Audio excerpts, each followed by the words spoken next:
મારી દરિયાના લોટની દેવી માં, મારી માં મેલડી જેની જેની કમાણી, જેના જેના વ્યવહાર, જેના જેના કણવટ ખોટા થાય નહીં, વ્યવહાર ખોટો થાય નહીં, જગ્યા ખોટી થાય નહીં બાપ.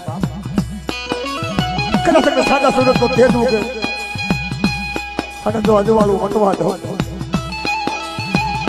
તો તમને જીવવીને તાજ મળે છે બાપ.